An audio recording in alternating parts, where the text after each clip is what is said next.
So I did have a couple thoughts on the sort of the analysis part of sort of figuring out where the inefficiencies are to begin with. There's definitely, I mean, from my experience in the past working at certain businesses where, there are people who specialize in just analyzing inefficiencies at companies, and helping optimize processes, workflows, technologies.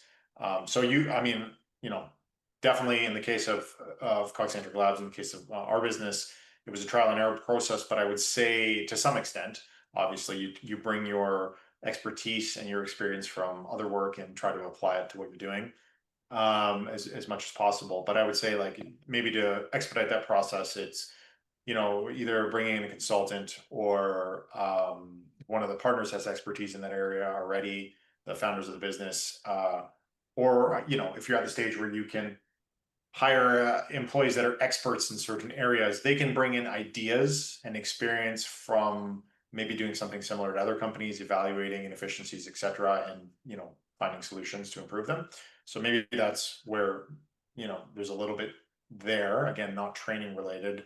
And then the second stage of documenting it, I do feel like this sort of overlaps a little bit with some of the stuff that we do or some of the best practices in the field of learning and development. And one of the things that popped into my mind was just how to document. And I started thinking about, okay, like, what are some of the recommendations that I would make? And one of the ones was around knowledge capture, and if you're hiring a new employee and running them through your current training and you don't have that documented yet, and it's sort of ad hoc the way you're doing it,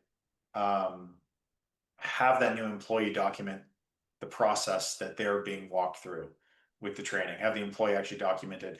Get them to record it, and you can do it cheaply with a phone and a cheap tripod from Amazon or whatever. Phone's pretty good, because the beginner will, throughout the process when they're learning from the expert at your company, constantly pause and ask questions. You probably got to get somebody that is confident enough to ask the questions, because the expert, if they're documenting, will tend to skip over steps, the way they're chunking that information in their brain, whereas the beginner will notice when steps are being skipped over because they won't understand things, and then they will prompt the expert to explain in more detail what the steps are that have been skipped over. And so I think having the beginner document things can be helpful.